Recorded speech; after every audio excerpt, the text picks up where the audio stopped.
What's up, guys? I have something really important planned for you guys today. I'm gonna go through a lot of openings, a lot of openers. What I mean by that is stretches. So am I a yoga teacher? No. Am I a bodywork specialist? No. But I am a professional bodybuilder who really values flexibility for a number of reasons. It'll improve your lifts. For me, it helps me with my routines on stage and just general comfortability, okay? So what we're gonna go through today is some areas that easily get overlooked by us, that we use constantly, that we're constantly tightening up and putting a strain on.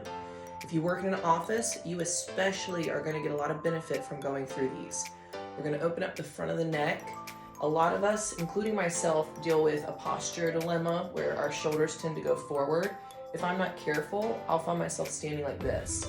So I have to be very intentional about opening up my pecs, the front of my neck, and then we're also gonna go into some back stretches that hit some areas that are a little less common to stretch out that we overlook. And like, if you're like me and you love to train with weights, then you're tight in these areas if you're not working on them.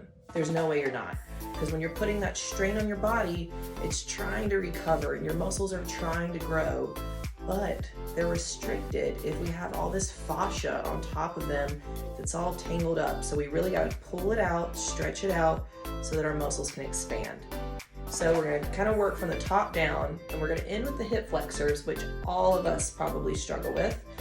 Unless we're very intentional about it, because we all sit a lot. You know, that's a very natural position for us. And so these hip flexors up here tend to get pretty tight.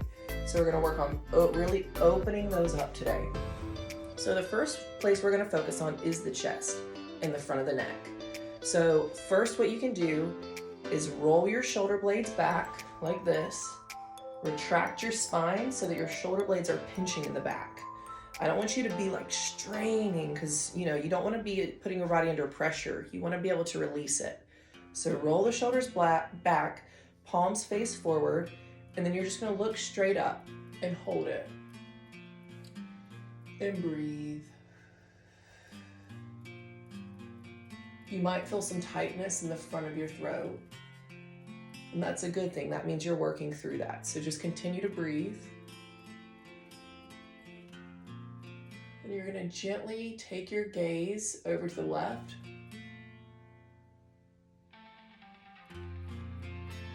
This might feel a little funny. You might feel some areas that are not very comfortable, or you might feel pain coming from places that aren't even in your neck.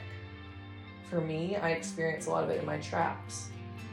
And then you're going to roll it over, looking through the ceiling again to the other side, and hold it. On this side especially, I'm really feeling it in my left trap, deep down inside. So when you're on your own, you're going to want to go through these and hold each one for about 3 minutes. And you can really work through it and like move it around. You don't have to be stagnant. You can put some mobility in there and move around. And an easy way to do it is just to take one arm and just gently let your head fall to the side. This is a big opener for your trap muscles right here, but keep that opposite hand palm open and facing forward. And again, when you're on your own doing these, I would recommend doing each one for about 3 minutes. And you're gonna switch. Don't overwhelm yourself. So if you feel like you don't have the time to commit to 3 minutes, just start with about 45 seconds and then go up from there. You might notice that one side's a lot tighter than the other as well. So you can spend more time than we just did on these, and then you can roll your head. Just continue to loosen up the neck muscles. Because when we're looking down at computers, that gets very tight. It gets to the point where these muscles become shortened from looking down, and these become lengthened in a way that's really not comfortable. All right, so now we're gonna move more into the pec muscles, and I think I hear my cat trying to come in. Hey, Sturge. All right, so I'm gonna move you guys over here, and we're gonna go over opening up the pecs. So what you can do if you're doing these at a gym, you can use either a wall or a machine that has a flat surface. You're gonna find a point, have your arms start parallel, like so, to the floor. And then you don't wanna push into it, but you just wanna gently let your body just slowly fall forward. Just use your weight, don't push. Just let your body naturally move its weight into it. You should feel this opening through here, through the pec. And once you do this on either side for a couple minutes, go ahead and move the arm up the wall or the machine that you're using and continue that same practice of leaning into it.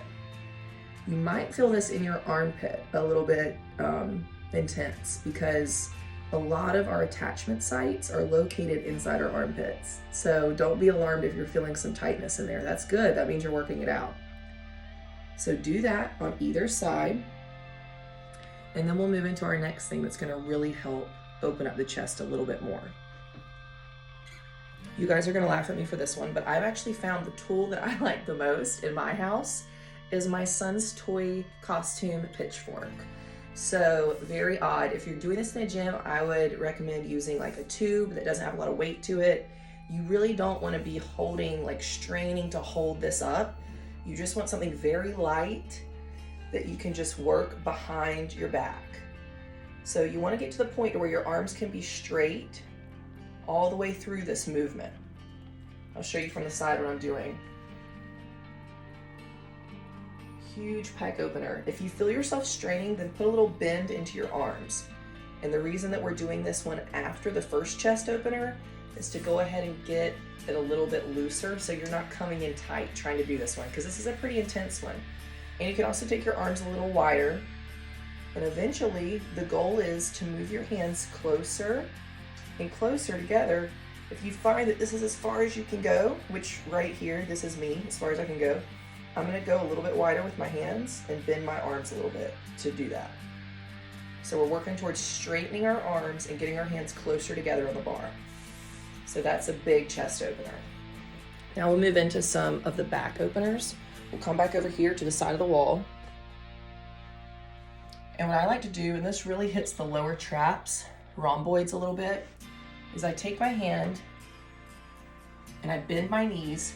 And this is one of the few times that I'm going to give you permission to curl your spine. You're going to curl your spine and just pull against the wall. You're just going to pull it. And as you pull, you don't want to be straining and pushing really hard, but with each breath, you can sink a little deeper into your knees and pull a little harder to really open up your back. And don't feel like you have to stay still. You can shake your hips from side to side. I feel it really intensely when I shift my hips the opposite direction. And then you'll switch and do the same with the other arm. Now, we're gonna take it up a notch and make it even more intense. And what we're gonna do is a huge lat opener. So we're gonna take our arm over our heads, put our right hand right here flat against the wall. So we're in complete alignment from head to toe. I'm not standing behind my arm. I don't have my arm behind me. Everything is in perfect alignment. I'm gonna have a good hold with this top hand and then push with my forearm gently, keeping my hips in the same position.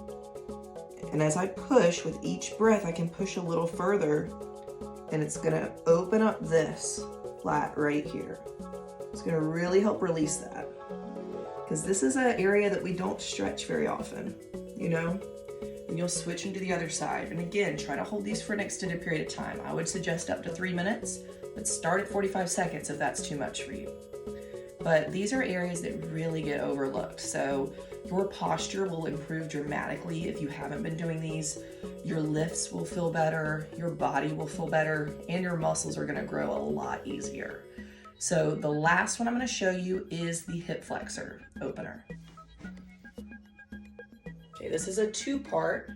So first, and I learned this from my yoga instructor, you're gonna have one knee bent. That's gonna be the knee that foot that you plant on the ground. And then you're gonna slide your other leg back, have your hands firmly planted here, and you're just gonna have a nice straight posture. And the more you roll those shoulders back and you keep your spine straight, the more intense you're gonna feel that stretch on your hip flexor.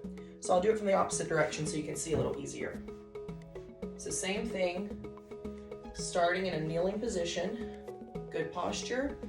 I'm just gonna slide that leg back a little bit, and this is where I'm gonna feel it right here, front, where my hip flexors are. And then with each breath, try to sink a little deeper and a little deeper. by the end of it, you'll be able to do a split. Just kidding, I haven't made it there yet. So if you do, please post the video because I would love to see that. And then you're gonna take a block. If you don't have a block, you can use a bolster. You're gonna lay on the floor, and this is after you've done the first opener. You're just gonna take the block, and you can do it on any setting. You can do it on this one, or on this one if you're feeling crazy. So I'm gonna start with the easy one. Put it right here. And then I'm just gonna lay my legs down and relax into it. So the bottom of my spine is being supported with this block. So you don't want to have the block up here in the middle of your back and your spine hanging off the edge, but you don't want to have it right under your butt where your flexors aren't really opening up. You want to have it positioned right there at the bottom of your spine. And then just allow yourself to fold. You should feel this right here in your hip flexors. If you're not feeling it that intensely, take it up a setting. Same position, and then relax your legs. I always tell my clients, watch a TV show or just chill when you're here. You know, I mean, you can stay in this position for 20 minutes if you want to. And then if you're still not feeling anything, you might be on your way to having some pretty good hip flex openings. Oh, I just got a good back crack. Same thing. Isn't that amazing what our bodies can do? So if you do these religiously, put these into your routine when you go to the gym, when you're at home watching TV at night. That's when I like to do my body work, is when I'm finished with all my stuff and I can relax and my body can relax and just release everything I've been carrying. So comment below if you have any questions, or if you want to share your progress that you're making with these stretches, or just any other suggestions you would have for people that are looking for openings just like this. Hope this helps you guys. Stay strong.